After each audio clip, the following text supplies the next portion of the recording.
আমরা বসবাস করছি এক মহাজাগতিক বিশ্বে, যার আসল কোনো সত্তা আছে কি নেই সেটিও আমাদের কাছে স্পষ্ট নয়। এই জগৎ বা বিশ্বে বসবাস করে মানুষ, পশু, পাখি এবং সর্বোপরি অনেক রকম রহস্য। সেই রহস্যের উন্মোচন করা শুধুমাত্র মানুষের দ্বারাই সম্ভব। রহস্য মানে কি? অজানা নাকি অসম্ভব সত্য? আমাদের পৃথিবী ঘিরে চারিদিকে রয়েছে এই রহস্যের আলোছায়া, এবং এই রহস্যের অন্ধকারে রয়েছে আরো গভীর রহস্য। কিছু মানুষ চায় এই অন্ধকারকে সরিয়ে রহস্যের উন্মোচন করতে, আবার কিছু মানুষ চায় এই অন্ধকারের আরো গভীরে তলিয়ে যেতে। আজ আমরা কথা বলবো এই অন্ধকার নিয়ে, যা হলো এক অজানা অসম্ভব সত্য, স্যাটানিজম। স্যাটানিজম কথাটা শুনলেই আমাদের মাথায় আসে বলিদান, রক্ত, শয়তান এবং অশুভ ইত্যাদির কথা।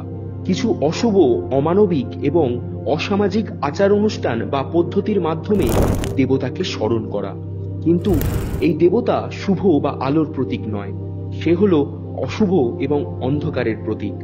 তার নাম হলো ডেভিল বা স্যাটান বা শয়তান। স্যাটান হলো অশুভ আত্মার রাজপুত্র, যে ইহুদি, খ্রিস্টান এবং ইসলামীয় দেবতাদের বিপক্ষে বা প্রতিপক্ষে। ঐতিহাসিক দিক থেকে দেখলে স্যাটান হলো একজন দেবদূত, যিনি দেবতাদের বিরুদ্ধে বিদ্রোহ করেছিলেন। তিনি আসলে একজন দেবতাই, কিন্তু মানবজাতির সৃষ্টির আগে তাকে স্বর্গ থেকে নিক্ষিপ্ত করা হয়। এই কারণেই তাকে ফলেন অ্যাঞ্জেলও বলা হয়। ঈশ্বরের প্রধান বিপক্ষ হলো স্যাটান। তিনি হলেন বিশ্বের প্রায় সব অশুভ শক্তির উৎস। বলা হয়, যারা এই স্যাটানিজম পালন করে এবং এটি পালন করতে যেসব আচার অনুষ্ঠান করতে হয় সেগুলিতে অংশগ্রহণ করেন, এবং তাতে যদি স্যাটান খুশি হয় তাহলে সে মানুষের যে কোনো ইচ্ছা পূরণ করে, কিন্তু তার বদলে তাকে আত্মসমর্পণ করতে হয় তার মৃত্যুর পর।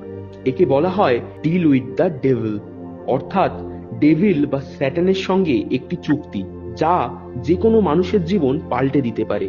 কিন্তু এই সবকিছু পালনের জন্য দরকার একটি স্থান। এই সব রকমের আচার অনুষ্ঠান সমাজে সব মানুষের সামনে করা হয় না। এগুলি হয়ে থাকে অজানা, অচেনা পৃথিবীর এক অন্ধকার কোণায়। স্যাটানকে আরো একটি নামে ডাকা হয়, যেটি হলো লুসিফার, যার মানে হলো মর্নিং স্টার। কিন্তু অনেকেই মানে স্যাটান এবং লুসিফার এরা দুজনে আলাদা ব্যক্তিত্ব। তাই আচার অনুষ্ঠান পালন করার পদ্ধতিও অনেক ক্ষেত্রে আলাদা। স্যাটানের অনুসাসীরা পালন করেন স্যাটানিজম এবং লুসিফারের অনুসাসীরা পালন করে লুসিফারিয়ানিজম।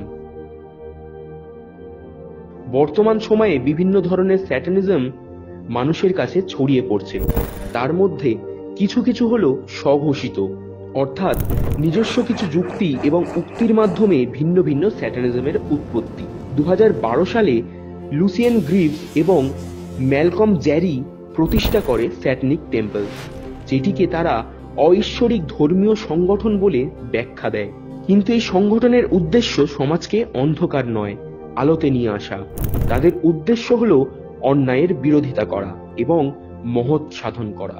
বর্তমানে স্যাটানিজম তীব্র গতিতে ছড়াচ্ছে, কিন্তু ভারতবর্ষে এটির প্রচলন নেই বললেই চলে। কিন্তু বিদেশি রাষ্ট্রগুলিতে এটির প্রভাব বিস্তার করছে। স্যাটানিজম হলো একটি বিশ্বাস বা আস্থা, যেটি অন্য সব ধর্মের মতোই ছড়িয়ে পড়ছে।